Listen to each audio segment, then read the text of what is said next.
Back to my channel. എഡ്വി ഒരു intro പറ. Welcome back to my channel പറ. അപ്പോൾ രാവിലെ ഞങ്ങൾ ഫുഡൊക്കെ കഴിച്ചു കേട്ടോ. അപ്പോൾ എഡ്വി കുട്ടനും അയറിനും സ്ട്രോയ്സൊക്കെ നിരത്തിയിട്ടുണ്ട്. അപ്പോൾ എൻ്റെ കൂടെ അയറി നിന്ന് പാത്രം കഴുകലാണ്. അയറി ഇപ്പോൾ ഈ ഇടയായിട്ട് എൻ്റെ പുറകേന്ന് മാറണില്ല കേട്ടോ. ഞാൻ എന്ത് ചെയ്താലും അവൾക്കും ചെയ്യണം.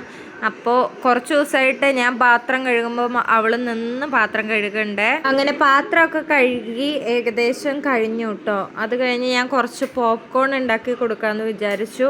അപ്പോൾ കുറച്ച് നേരം അത് കഴിച്ചുകൊണ്ട് ഒരു സ്ഥലത്ത് ഇരുന്നോളൂല്ലോ. പുറകെ നടക്കുമ്പോൾ ഒരു പണിയും നടക്കില്ല കേട്ടോ. കാരണം നമ്മൾ എന്ത് ചെയ്താലും അതിൽ പിടിച്ച് വലിക്കുക, നിലത്തിടുക, ഇങ്ങനെയുള്ള പരിപാടികളൊക്കെ ആയതുകൊണ്ട് അപ്പോൾ ഞാൻ പോപ്കോണൊക്കെ ഉണ്ടാക്കിക്കൊണ്ടിരിക്കുന്നത്. പോപ്കോൺ റെഡിയായി. അപ്പോൾ ഒരാൾക്ക് കൂടുതൽ ഒരാൾക്ക് കുറവ് എന്നൊക്കെ വന്നു കഴിഞ്ഞാൽ വലിയ പ്രശ്നങ്ങളാവും കേട്ടോ. അപ്പോൾ 2 പേർക്ക് ഒരേപോലെ ഒരേ പ്ലേറ്റിൽ ഇട്ട് കൊടുക്കുകയാണ്. ഒരാൾക്ക് ഒരു പ്ലേറ്റ് കളറ് വ്യത്യാസവും വേറൊരാൾക്ക് വേറെ കളറും ആണെങ്കിലും പ്രശ്നം വരും. അപ്പോൾ ഇതാ പിള്ളേരൊക്കെ സെറ്റായിട്ടാ. അവർക്ക് ഞാൻ പോപ്കോണൊക്കെ ഉണ്ടാക്കി കൊടുത്തു. അവിടെ ഇരുത്തിയിട്ടുണ്ട്. ഇനി ക്ലീൻ ചെയ്യണം, ഫുഡ് ഉണ്ടാക്കണം, തുണി അലക്കണം.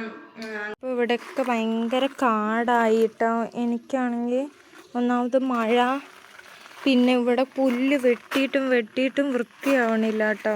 എന്നുകൊണ്ട് ഇതിനൊക്കെ മരുന്നടിച്ചു കൊടുക്കണം. മഴയില്ലാത്ത സമയത്ത് എനിക്ക് മടിയാവും, ഇല്ലാത്ത സമയത്ത് മഴയാവും. അങ്ങനെയാണ് കേട്ടോ. എന്തായാലും എന്താ കപ്പയൊക്കെ ഇതിന് മരുന്നടിച്ച് കൊടുത്തില്ലെങ്കിൽ ശരിയാവില്ല. ഇവിടൊക്കെ ഞാൻ കുറേ കാട് വെട്ടിയിട്ടോ. ഒരു 2 മാസത്തിനിടയിൽ ഒരു 3 പ്രാവശ്യം വെട്ടിപ്പിച്ചു. പക്ഷേ മുതലാവില്ല നമുക്ക്.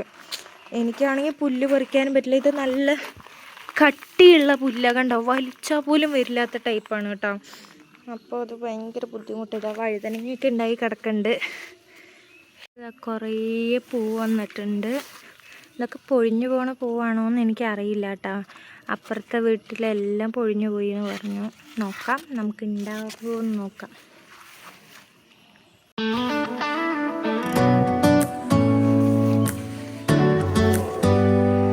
ഇനി ഓണത്തിന് വീട്ടിൽ കൊണ്ടുപോകാമെന്നും പറഞ്ഞ് വെച്ചേക്കാണ്. അപ്പോഴേക്കും മൂത്ത് പോകുമെന്ന് അറിയില്ല.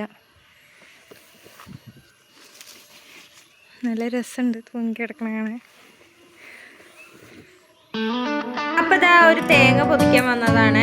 അപ്പോഴാണ് ഞാൻ കൃഷിയൊക്കെ നോക്കിയത്. സത്യം പറഞ്ഞാൽ വരലില്ല കേട്ടോ.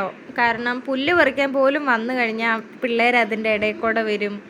അങ്ങനെ അവരില്ലാത്ത സമയത്ത് ആണെങ്കിൽ വീട്ടിലെ പണി, അവർ ഉറങ്ങണ സമയത്ത് ആ പണി. അപ്പോൾ അതിന് ഒന്നിനും സമയം കിട്ടണില്ല കേട്ടോ. അപ്പോൾ ഇതാ ചോറ് അരി അടുപ്പത്തിട്ടു, നമ്മുടെ റൈസ് കുക്കറിൽ തന്നെ. അപ്പോഴേക്കും എന്താ അയറിക്കുട്ടിക്ക് ഉറക്കം വരണമെന്ന് പറഞ്ഞ് ശരി പറഞ്ഞ് ഞാൻ അവളെ പോയി ഒന്ന് ഉറക്കിയ കുറച്ച് സമാധാനം കിട്ടുമല്ലോ. അതുകൊണ്ട് ഞാൻ അവളെ ഉറക്കി. തോളത്തിട്ട് കിടന്നുറങ്ങണ ശീലമൊന്നുമില്ല കേട്ടോ. ഞാൻ ജസ്റ്റ് ഇട്ടു എന്നുള്ളൂ. കിടത്തി കഴിഞ്ഞാൽ നമ്മൾ അടുത്ത് കിടക്കണം എന്നുള്ളൂ. എഡ്വിനായാലും അയറിനായാലും ഞാൻ ജസ്റ്റ് ഒന്ന് കുറച്ച് നേരം അങ്ങ് തോളത്തിട്ടു എന്നുള്ളൂ.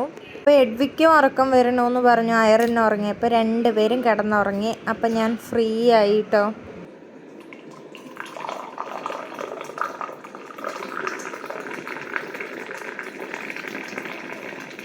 എനിക്ക് നല്ല പതഞ്ഞ ചായ വേണം കേട്ടോ. നമ്മൾ എന്താ ചായക്കടയിൽ നിന്നൊക്കെ കുടിക്കണ പോലെ ചോറ് നല്ല പോലെ തിളഞ്ഞിട്ടുണ്ട് കേട്ടോ. അപ്പം ഞാൻ പരിപ്പ് കറി ഉണ്ടാക്കാമെന്ന് വിചാരിച്ചു. പരിപ്പ് കറിയല്ല, പരിപ്പ് കുത്തിക്കാച്ചിയത്. ഞാൻ യൂട്യൂബിൽ കണ്ട് പഠിച്ചതാണ് കേട്ടോ. പക്ഷെ നല്ല അടിപൊളിയാണ്, നല്ല ടേസ്റ്റ് ഉണ്ട് കേട്ടോ. അപ്പോൾ കുറച്ച് പയർ അമ്മായിയമ്മ കൊണ്ടുവന്ന് തന്നിട്ടുണ്ടായിരുന്നേ. അമ്മ പാടത്ത് കൃഷി ചെയ്തതാണ്. കുറച്ച് അമ്മയും കൊണ്ടുപോയി, കുറച്ച് എനിക്കും തന്നേ. അപ്പോൾ എനിക്കത് തികയില്ല കേട്ടോ. ഞാൻ വൈകുന്നേരവും ഞാൻ അത്യാവശ്യം നന്നായിട്ട് തോരനൊക്കെ കഴിക്കുന്ന ഒരു കൂട്ടത്തിലാണ്. അപ്പോൾ ഇതാ കുക്കറിൽ വിസിൽ വന്നു. അപ്പോൾ ഞാൻ ഒരു 2, 3, 4 പയർ പറിച്ചുകൊണ്ട് വന്ന് എനിക്ക് നല്ല ഇഷ്ടപ്പെട്ട് കഴിഞ്ഞാൽ കുറച്ചുകൂടെ എടുക്കാമല്ലോ എന്ന് വിചാരിച്ചു. അപ്പോൾ ഞാൻ 2-3 എണ്ണം പൊട്ടിച്ചിട്ട് വന്നേ. നല്ല മഴയുണ്ടായിരുന്നേ. അപ്പോൾ ഇതാ ഇത്രയും പയർ കിട്ടിയിട്ടുണ്ട്. പയർ ഞാൻ പറിക്കാണ്ടാണ് കേട്ടോ. നീളുള്ളത് പറിക്കാൻ എനിക്ക് വിഷമമായി. ഞാൻ ഓണത്തിന് എൻ്റെ വീട്ടിൽ കൊണ്ടുപോകാമെന്ന് വിചാരിച്ചിട്ടാണ് കേട്ടോ. അപ്പം ഞാൻ ഒരെണ്ണേ പറിച്ചോളൂ. ഇപ്പം അത്യാവശ്യത്തിന് അത് മതിയല്ലോ. ഞാൻ കഴിഞ്ഞ പ്രാവശ്യം വഴുതനങ്ങയൊക്കെ കൊണ്ടുപോയപ്പോൾ എൻ്റെ അമ്മച്ചിക്ക് ഭയങ്കര സന്തോഷമായിട്ടാ, ഞാൻ തന്നെ ഉണ്ടാക്കിയില്ലേ എന്നൊക്കെ പറഞ്ഞിട്ട്. അപ്പം അതുകൊണ്ട് ഞാൻ കുറച്ച് ഇങ്ങനത്തെ പയറില്ലേ അത് ഒരു തോരന്, അതായത് അമ്മ തന്നതും, അമ്മ എന്ന് പറഞ്ഞാൽ എൻ്റെ അമ്മായിയമ്മ തന്ന പയർ കുറച്ചും, പിന്നെ ഇതൊരു 2-3 പറിച്ചിട്ടുള്ളൂ കേട്ടോ. അത് മതി, ഒരു തോരന് മതിയില്ല, ഞാൻ മാത്രമേ അങ്ങനെ കഴിക്കുള്ളൂ. ഇനിയിപ്പോൾ ഓണാവാൻ 2 ദിവസം അവിടെ അല്ലേ ഉള്ളൂ. അപ്പോൾ നമുക്ക് ഇത്രയും വലിയ പയർ ഇനി വലുതാവുമോയെന്ന് അറിയില്ല. ഇത് പക്ഷെ മൂത്തും തോന്നുന്നു കേട്ടോ. ഇത് ഇതിൻ്റെ ഉള്ളിൽ പയറില്ല. ഞാൻ സത്യം പറഞ്ഞ ആദ്യമായിട്ടാട്ടോ, അതായത് ഇങ്ങനത്തെ വള്ളിപ്പയർ എനിക്ക് ഭയങ്കര ആഗ്രഹമായിരുന്നു. നല്ല രസമല്ലേ കാണാൻ. അപ്പോൾ ഞാനിത് കൃഷി ചെയ്യണം, പക്ഷെ ഇത് ഒടിക്കാൻ എങ്ങനെയാണെന്ന് അറിയില്ല എനിക്ക്. ഞാൻ വെച്ചിട്ടില്ല. മറ്റേ പയർ ഞാൻ അവിടെയൊക്കെ ഉണ്ടാക്കുമായിരുന്നു കേട്ടോ. പക്ഷെ ഇതെന്തോ വലിയതുപോലെ ഇതിൻ്റെ കൂടെ ഇടാം. ഇത് അരിയണം തോന്നുന്നു, അങ്ങനത്തെ സൈസാണ് തോന്നുന്നു കേട്ടോ. വലിയത്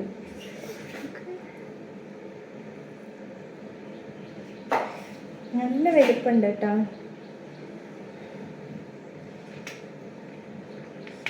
വെണ്ടയ്ക്ക കഷ്ണം പോലെ ഉണ്ട്, അതും ഇത് ചേരുന്നില്ല തോന്നണം കേട്ടോ. അരിഞ്ഞു വിടാല്ലേ, നോക്കട്ടെ. അപ്പോൾ ഇതാ സൈഡിൽ കൂടെ ചോറൊക്കെ ആയേ. എന്നിട്ട് ഞാൻ പയർ ഒടിച്ചിട്ടിട്ടുണ്ട്.